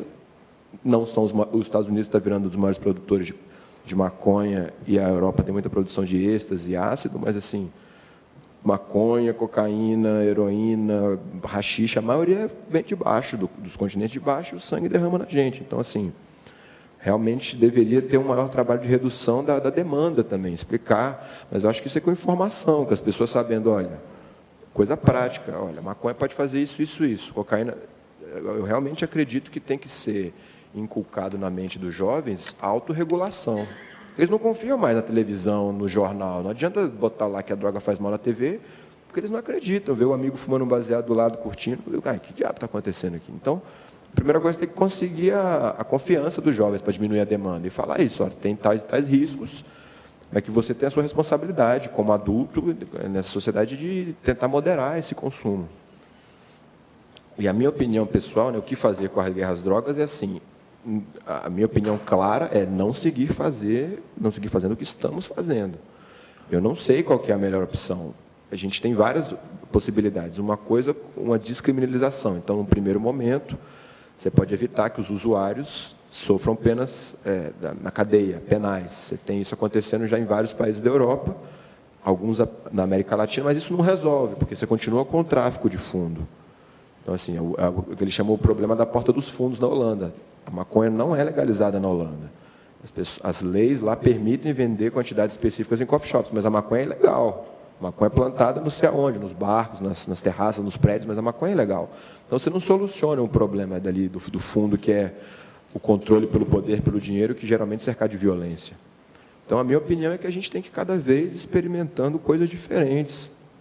Não é liberar total, como muitas pessoas criticam, né? Não é a pessoa ir no mercado comprar maconha, é ter acessos restritos. Lá na Espanha, por exemplo, tem as narcossalas, o usuário de cocaína ou de heroína, ele pode levar sua cocaína e heroína para uma sala, ele vai receber a seringa limpa, informações de saúde, ele vai usar e vai embora. Então, assim, porque se ele não fizer isso, ele vai fazer na rua, com a seringa suja, vai passar hepatite para não sei quantos, e vai cair no sistema de saúde e vai ferrar para a gente do mesmo jeito. Então, assim, tem que ter umas coisas mais, assim, umas novidades, arriscar mais. Não adianta ficar só repetindo o discurso de proibir e reprimir, que não está funcionando. Desculpa o palavreado aí antes. Então, eu acho que o ponto fundamental é isso, não funcionou porque era um delírio, não tinha nenhuma relação com a realidade. E principalmente porque ela não tinha nenhum compromisso com a saúde. A guerra às drogas é uma proposta do Nixon para ver se ele conseguia a reeleição. E você vê o tempo todo isso acontecendo, né? Assim, a campanha eleitoral sempre vai alguém lá para dizer nós vamos acabar com a droga na nossa cidade. Esse relatório da ONU é impressionante, porque ele saiu em 98 e ele propunha que em 10 anos acabasse com as produções de plantas de substância psicoativa no mundo. Em 2003 não tinha nenhum avanço sobre isso e eles ratificaram. E continua. Não é assim, vamos tratar das pessoas. Não, vamos acabar com as drogas, com as plantas no mundo. Quer dizer, eu costumo fazer uma comparação assim, é como se o Japão, para resolver o problema de tsunami, resolvesse acabar com a água do mundo. Assim, gente, só tem um jeito da gente não ser mais invadido, vamos acabar com a água do oceano. Aí vai acabar, e todo mundo é verdade, é isso, nós temos que acabar com a água. Quer dizer, é uma loucura. A segunda coisa que é importante é assim, não é em todo lugar que o uso de droga está associado à violência e narcotráfico. Essa não é a experiência da Europa. E esse pesquisador, como é que chama? Hart, né? Carl Hart. Você falou um dado, eu queria precisar um pouquinho mais. Que ele falou assim, bom, de qualquer droga, né, as pessoas que usam, poucos perdem o uso, enfim, ficam usuários compulsivos, ficam dependentes. Não é qualquer droga. Depende da droga. Eu vi os dados dele. A que dá mais é a nicotina. 40% contra 10% de cocaína cheirada, né, contra 20% de álcool. E aí é um caso interessante. A cocaína, a nicotina e o etanol, como ele já falou, né, são as que têm maiores consequências. Aí vem o advogado do diabo e fala, porque são legais.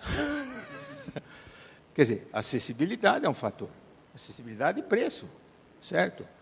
Então, se você vai legalizar as outras, daqui a pouco está todo mundo, todas elas adquirem a magnitude do álcool. Eu acho que não é verdade, inclusive os dados estão mostrando, mas são coisas para se pensar. Agora, o cigarro não foi falado aqui, mas é o único caso bem-sucedido de diminuição de uso. O cigarro, entendeu? Então, ele dá uma pista de atuações que poderiam ser produtivas. Quer dizer, essa ideia de não ter consumo de droga é utopia e, quando não for mal intencionada, é extremamente ingênua, né? Mas a gente sabe que por trás disso existem interesses econômicos e políticos enormes, enormes. Então é uma ingenuidade você achar que vai resolver isso assim com grande facilidade. Esses países, como você falou, que não tem o problema lá, é porque o problema está acontecendo nos fornecedores, né? É tudo uma cadeia. Então, essa pista do cigarro é interessante. As distorções da pesquisa são enormes, mas elas são submetidas ao crivo. E eu quero citar 2 exemplos, né, de pesquisa mal intencionada, que, como o consumo do cigarro foi diminuído, o que os pesquisadores verificaram? Verificaram que, se uma pessoa começa a fumar mais cedo, a probabilidade de ela ficar dependente é maior. E, com base nessas pesquisas, as companhias de cigarro passaram a fazer propaganda para adolescente, predominantemente. Certo? E isso aí foi passado por uma pessoa muito séria do Rio de Janeiro, que estuda isso. Então, isso eu vejo é como pesquisar guerra bacteriológica, né? A outra coisa, o relatório David Nutt, ele tinha sido encomendado pelo governo britânico. Quando eles viram os dados, ele foi demitido. Aí ele fez a pesquisa por fora. É o psicofarmacologista mais importante da Grã-Bretanha. Então, para ver como é que a coisa política... Não, é só pensar os impostos gerados pelo álcool, pelo tabaco, e não precisa entender mais nada. Né? Só dar um exemplo que, nesse sentido, que lá na Espanha saiu um estudo falando como o álcool fazia mal, né? E no dia seguinte as sociedades de produção de vinho vieram no jornal falar como que o nosso produto tradicional pode fazer mal para as pessoas, né? Exato, então é complicado. É complicado. Não, então, é isso aí tudo é. Então, isso aí é o seguinte também, tem que ver consumo e consumo. Ele citou um exemplo bonito, que é o da coca nos países andinos. Quer dizer, uma coisa é você mascar coca. O que acontece? Aí você precisa entender de farmacologia também, não pode ser só de sociologia, viu? A quantidade que é absorvida é pequena e ela não sobe as concentrações no sangue de uma maneira abrupta. Por que isso é importante? Quem conhece psicologia sabe disso. Quanto menor a distância entre a operação e o reforço, maior o poder do reforço. Então, você faz uma injeção intravenosa, pum, o cérebro acende. Você inala crack, mesma coisa. Agora, você toma metadona, não, leva 15, 20 minutos.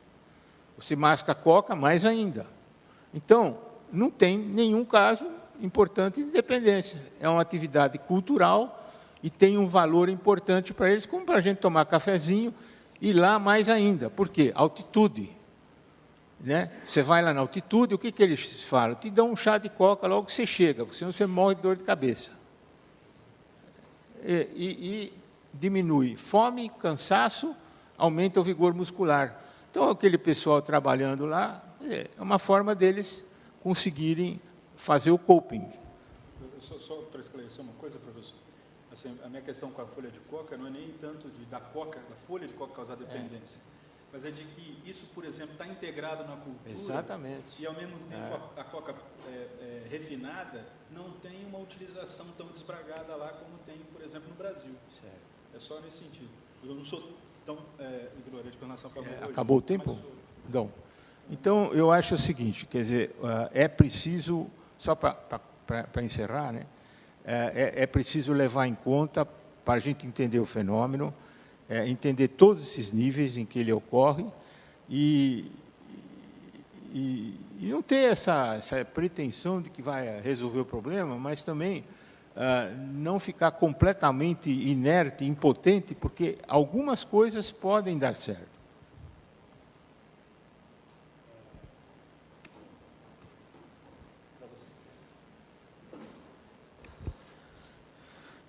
Bom, pessoal, a gente vai abrir para mais 15, 20 minutos de pergunta. Eu sei que a gente estourou um pouco o tempo, mas se vocês tiverem o tempo para ficar aqui, o interesse, a gente abre para essas perguntas. Quem tiver pergunta...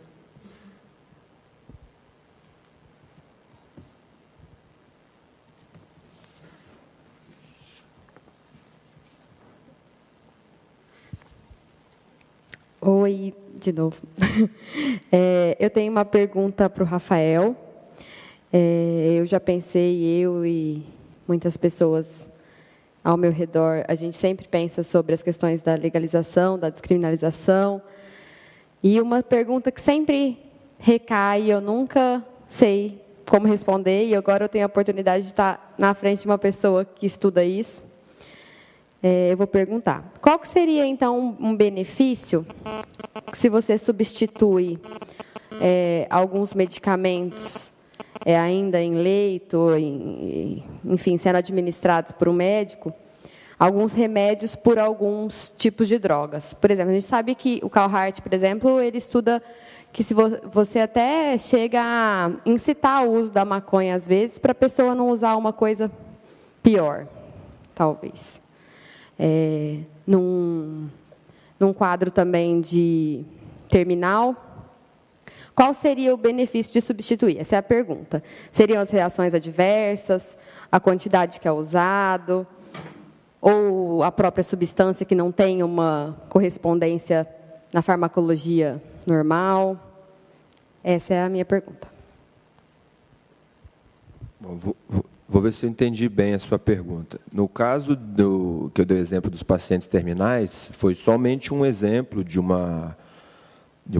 distúrbio de saúde, de uma enfermidade que atualmente não tem um tratamento farmacológico ou outro disponível, que moléculas possivelmente interessantes têm dificuldade de ser pesquisadas. Isso é uma coisa, mas poderia dizer qualquer outra coisa.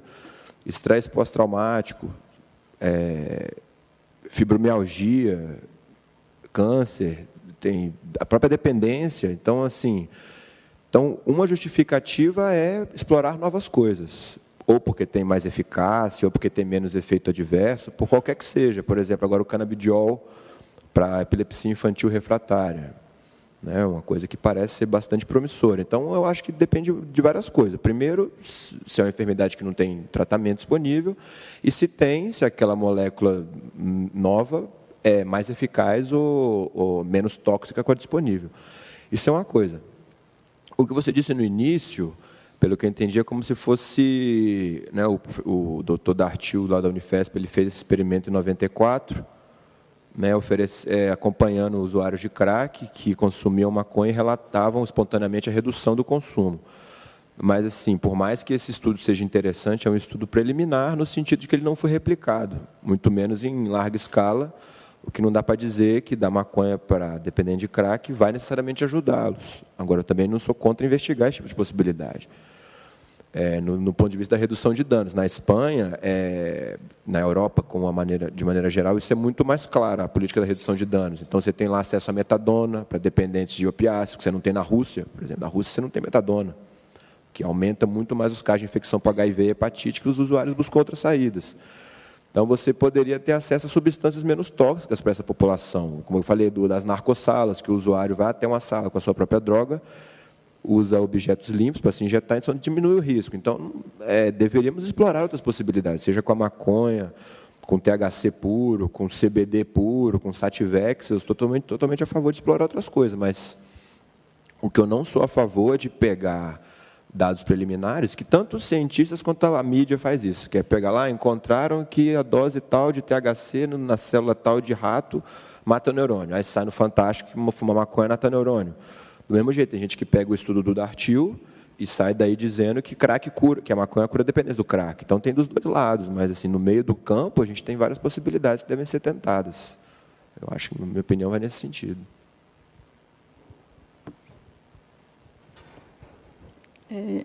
A minha pergunta é sobre a sua pesquisa aí, porque não foi falado, aliás, foi falado que a guerra contra as drogas, mas é contra os usuários ou os traficantes. Só que, por exemplo, uma droga, ela é descoberta dentro de laboratório científico, né? Cada substância que é descoberta é colocada na mídia aí como inovação científica. Por exemplo, o êxtase é produzido em algum laboratório aí, e ninguém ataca esse laboratório que está distribuindo tanto o êxtase. E o que provoca nos jovens, por exemplo, na noite, é avassalador, todo mundo sabe. Só porque a guerra contra as drogas não entra, nem foi falado aí sobre quem produz, quem descobre, inventa uma nova fórmula farmacêutica, diz que é farmacêutica, mas e joga aí no mundo. E depois a guerra vai contra as pessoas que não têm noção disso, São os usuários mais que não têm defesa nenhuma sobre o conhecimento científico. Passa para eles que se você usar isso aqui vai ser bom, vai fazer isso, vamos e tal. Não tem outra noção. Então, quem está descobrindo tanta substância nova e cada dia tem mais substância sendo descoberta, teria que repensar isso daí, Se vai descobrir e colocar para as pessoas ficar sabendo. Tá, bom, tem várias coisas que eu gostaria de pontuar, assim, que não estão corretas no que você disse. Primeiro, que a maioria das drogas, várias delas, as principais, são naturais. A cocaína vem da folha de coca. Sim, mas a cocaína está lá na folha de coca, é uma droga natural. A morfina está na papoula, THC na maconha. A cocaína consumida no mundo hoje ela não é sintetizada, ela é extraída das folhas de coca. Do mesmo jeito que a morfina e por aí vai. Não, sim, existem laboratórios, então, aí vem um outro erro. Sim que são atacados esses laboratórios, só que não funciona, porque pipoca um, aparece outro, porque continua a demanda. Então, laboratórios de metanfetamina, de êxtase, são destruídos constantemente, em vários lugares do mundo, só que não adianta. É igual você pega um caminhão com 1 tonelada de maconha na fronteira do Brasil com o Paraguai e aparece a Polícia Federal comemorando. Passou um outro enquanto eles estavam comemorando. Não tem controle, não adianta, não está adiantando ir por essa via de violência. Uma outra coisa que não está correta é que o êxtase é avassalador. Pode ser avassalador em casos muito específicos, mas a grande maioria dos usuários não tem problema de saúde com êxtase, nem aqui, nem em nenhum lugar do mundo. Eu compreendo que quando acontece uma tragédia, como diz minha mãe, quando eu falava que e tal, consumir tal coisa, ela falava, não interessa que a maioria não tenha problema, você é o meu 100%, ela sempre falava assim, eu entendo isso. Só que uma política de saúde pública tem que ser pensada na maioria, não nos casos que são exceção. Então, tem casos de gente que toma êxtase uma vez e morre, tem caso. Isso é verdade. Mas a imensa maioria não acontece isso. Isso também é verdade. Então, a gente não pode fazer política pensando nesse um. Essa é a minha opinião, pessoal. Você não tem como. Assim, milhões e milhões de jovens estão tomando êxtase no planeta hoje. Não adianta querer... Sim, a produção está em excesso porque existe uma demanda. Assim, o meu ponto de vista esse, não vai parar. E o problema de proibir o êxtase, isso aconteceu na Europa.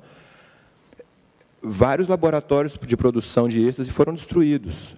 Diminuíram a distribuição de êxtase na Europa. A Europa passou uma seca de êxtase. O que aconteceram? Os traficantes, não cientistas, ou algum cientista em associação com os traficantes, mas a maioria são traficantes químicos clandestinos, descobriram outros precursores para o êxtase, que a gente conhece menos, possivelmente mais tóxicos. Então, isso tudo é um problema. Então, de repente, o êxtase consumido lá nos anos 80, talvez não tivesse tanto problema quanto os de hoje. Tem várias, aqui no Brasil a gente não tem muito isso, mas na Europa eles testam pastilhas, êxtase, cocaína, maconha, todos os anos, quantidades enormes de drogas que a polícia vai pegando. E tem uma grande variação nas pastilhas de êxtase. Você pode pegar um êxtase que não tem nada, um êxtase que tem uma dose altíssima. Então, isso também...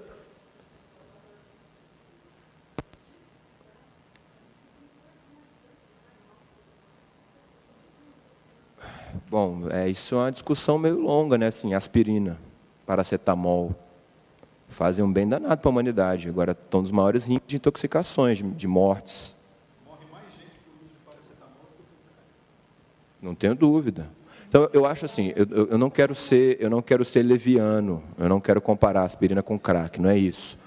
Mas eu acho que as moléculas podem ser usadas de diferentes maneiras. Eu não vou deixar de dar morfina para um paciente que está com dor, porque ele pode ficar dependente. Isso está acontecendo no planeta inteiro. Populações que não têm acesso a opioides de qualidade, porque esse fantasma da dependência, as pessoas estão passando dor. A Ritalina é uma anfetamina, é um derivado anfetamínico. Você toma uma cápsula de Ritalina, você vai ficar estimulado igual se tivesse cheirado uma carreira de cocaína, mas a gente usa para tratar as crianças. Então, eu não vejo contradição em a gente ter acesso medicinal, acesso recreativo a certas substâncias, a gente ter o álcool aí, é ridículo.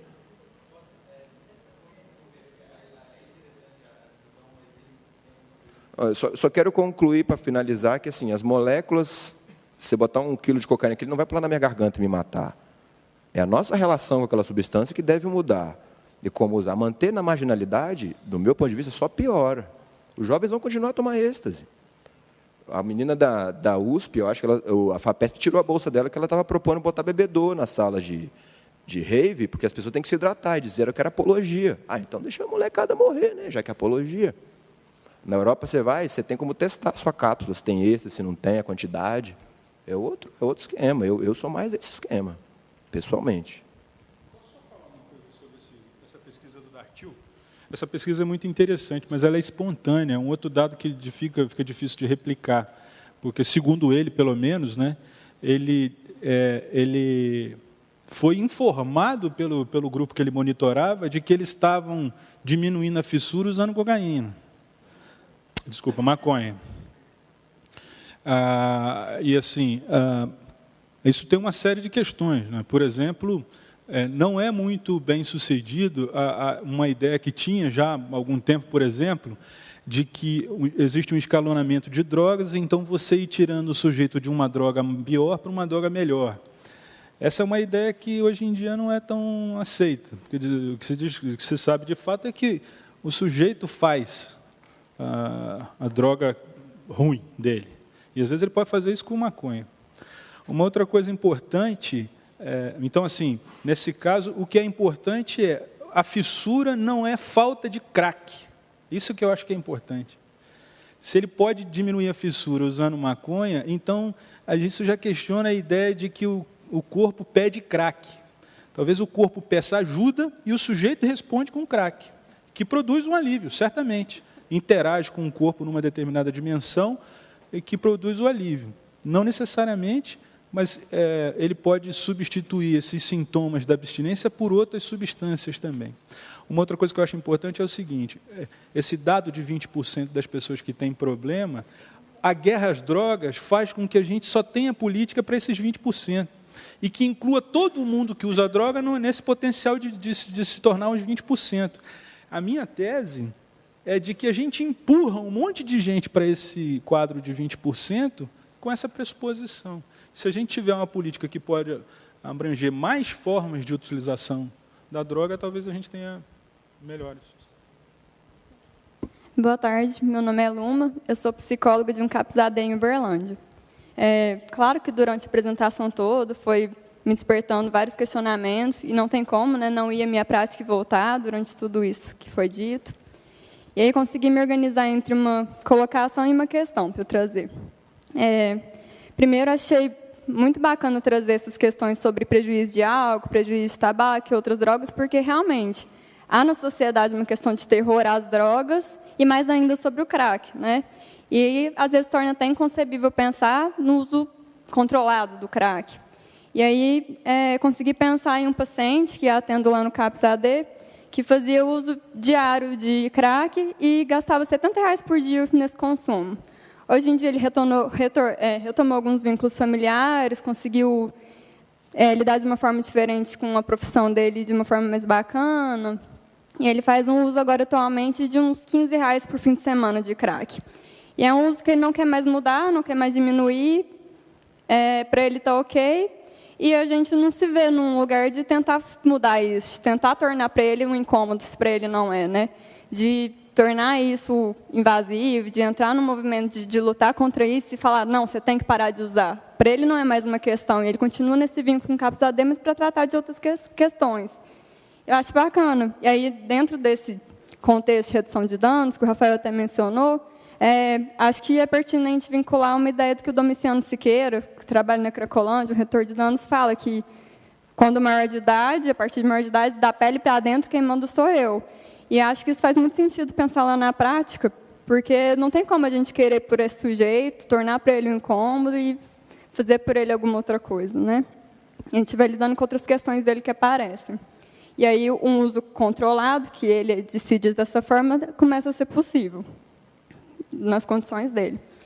E outra questão, e aí é uma pergunta que eu trago, é porque a gente vê muito no discurso deles uma condenação sobre o uso de drogas. Eles mesmos se condenam colegas, acham absurdo, quando abre para discussão de legalização e regulamentação, a maioria é contra. E a gente percebe essa condenação muito maior em pacientes que estão vindo de internações em clínicas e comunidades, né? São um pouco diferentes, mas essas clínicas, principalmente com um caráter muito religioso, onde a gente vê que não é só uma guerra às drogas, mas também uma demonização desse uso às drogas, né? E aí, como que é possível, então, tentar uma aproximação de diálogo com essas instituições? Porque a gente percebe que muitas das comunidades e clínicas recebem incentivo do governo, recebem muito encaminhamento judicial. Lá em Uberlândia, a gente não tem casa de acolhimento, não tem residência terapêutica, a gente precisa, às vezes, fazer um vínculo com elas, para encaminhar paciente em crise, para passar em situação de albergue. E a gente percebe que, mesmo contando com elas de algumas formas, porque elas estão na rede, a forma de atuação é bem diferente, elas são bem fechadas nessas questões.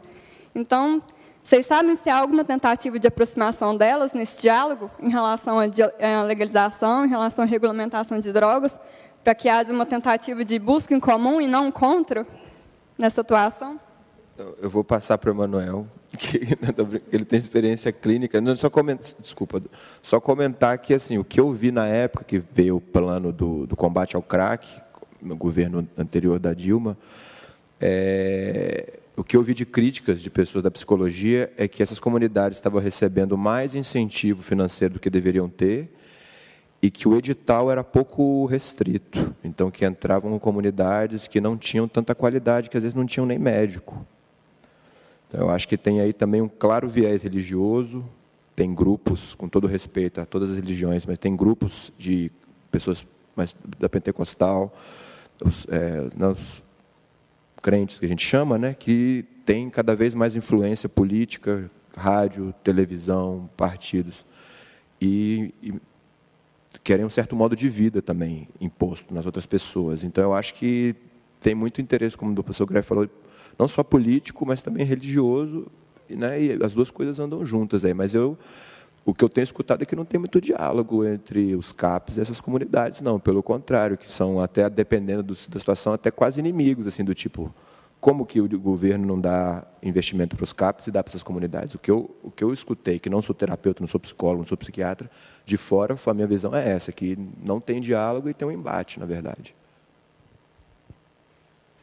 Tem uma tentativa de diálogo, isso muda, eu acho que de cidade para cidade, inclusive porque muitos CAPs, eles se sentem muito impotentes diante do problema da droga, e alguns às vezes fazem vinculações com as comunidades terapêuticas da região, e então viram portas de internação mesmo. O cara chega lá e pede a internação e ele já vai mandado. Aqui em Ribeirão, o CAPS aqui, para poder se opor a essa política internacionista, que eu chamo de compulsão à internação, sofre uma barreira muito grande a partir da própria coordenação de saúde mental da cidade. Então, os programas do governo federal foram nitidamente cooptados pelas bancadas evangélicas, bancadas inclusive dos próprios grupos de comunidades terapêuticas. E tem um grupo, inclusive, que é o grupo... existe uma associação nacional de internação forçada, e que tem reunião, inclusive, segundo, tenta acesso ao governo. Existe um mercado nisso que tenta se estabelecer, faz seu lobby como, enfim, legítimo numa sociedade como nossa de representação, né? Enfim. Agora, é difícil o diálogo por ambas as partes, eu acho, porque é difícil, às vezes, o trabalhador de saúde mental mais tradicional aceitar esse tipo de retorno manicomial na saúde mental. E, por outro lado, algumas clínicas, elas veem o CAPS como assim, um bando de gente ignorante, que não sabe o que é usar uma droga, né? Eles partem do pressuposto de que o cara que trabalha no CAPS nunca usou droga, o que é um dado que não pode ser comprovado. E ao mesmo tempo, de que a discussão é uma discussão pelo cinismo nos CAPs e tal. Então, do lado dos CAPs, existe uma resistência com relação a essa proposta manicomial. Eu acho que hoje, no Brasil, as comunidades terapêuticas elas têm um apoio maior das políticas do que as entidades ambulatoriais, né? CAPs, casas de passagem e tal. Isso é uma característica do Brasil. Na Itália, por exemplo, não se interna. Não se interna nem em hospital geral para desintoxicação. Se o sujeito está querendo fazer uma desintoxicação de uso de cocaína, ele fica numa espécie de posto de saúde, fazendo a desintoxicação a hora que ele fez, porque as pessoas acham que desintoxicação é de 3 meses, 6 meses, né? Ele faz desintoxicação em horas, né? Se ele se intoxicou, porque não quer dizer que você usou droga, que você ficou intoxicado, né? E ele faz num posto, depois ele vai. Mas lá tem um investimento nessas casas de acolhimento, um modelo verdadeiro de comunidade terapêutica, gerido pelos próprios pacientes e tal. Eu acho que um dado importante é que pesquisas estão surgindo é o seguinte: os dados de efetividade, quando o seu projeto terapêutico é de abstinência, esse é o primeiro ponto. Não há nenhuma diferença entre os dados do tratamento ambulatorial para os dados de internação prolongada. Quer dizer, se o objetivo do tratamento é a abstinência, se chega basicamente no mesmo número, seja num tratamento ambulatorial ou num tratamento de internação prolongada. Então, não há uma justificativa clínica para o investimento maciço que o governo faz, é político. Nesse modo, a gente no Brasil, eu, por exemplo, acho legítimo, assim, acho uma ferramenta importante a internação hospitalar para casos graves e até mesmo as casas de acolhimento transitório por causa de algum desfacelamento social que aconteça e que às vezes torna o sujeito vulnerável, né?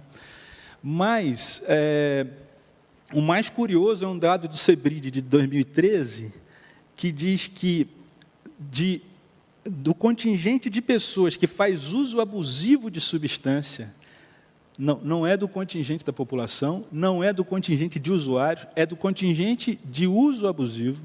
60% dessas pessoas vão parar de usar sem tratamento.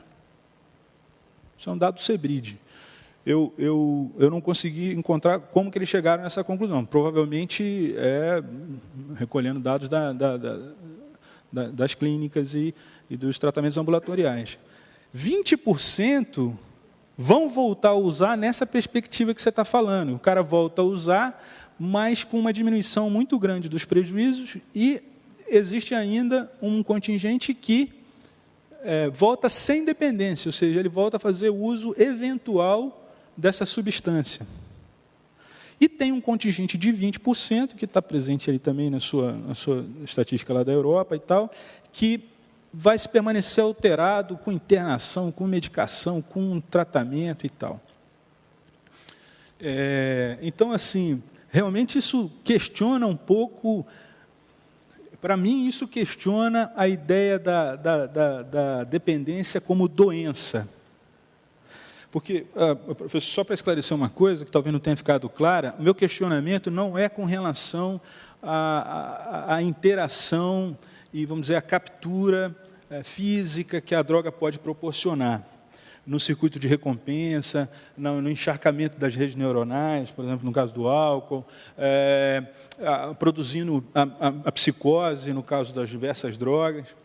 A questão não é essa. A questão que está se debatendo é se a gente não fez um salto, que é, ao descobrir a relação que existe entre o sistema nervoso e a substância psicoativa, a gente supôs com isso explicar o vício.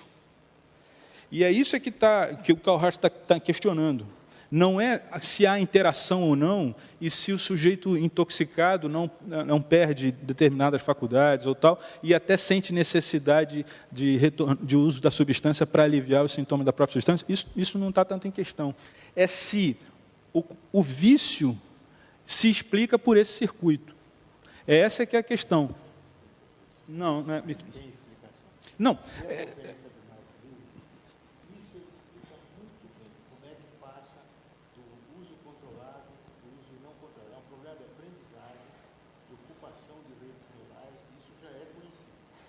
Não, assim, eu entendo, realmente existe toda essa... Eu estou falando assim, existe algumas pessoas que questionam a interpretação desses dados, não os dados, mas a interpretação. Esse aqui é um problema, inclusive por conta disso, porque existe uma multiplicidade de prejuízos, inclusive às vezes no mesmo sujeito. Você tem sujeitos que começam usando muito, vão para o uso recreativo durante um tempo, depois eles voltam a usar, depois eles param de usar completamente. Então, assim, enfim, eu acho que o problema da droga é um problema em que realmente a gente está tentando entender ainda nas mais diversas... Bom, pessoal, infelizmente a gente não tem tempo para mais perguntas, precisamos encerrar por aqui, a discussão seria longa, mas precisamos encerrar. Eu gostaria de agradecer o Dr. Rafael Guimarães, Dr. Frederico Greff e Dr. Emanuel Melo pela brilhante discussão e agradecer a presença de vocês aqui durante esse primeiro dia. Por gentileza, uma salva de palmas na mesa.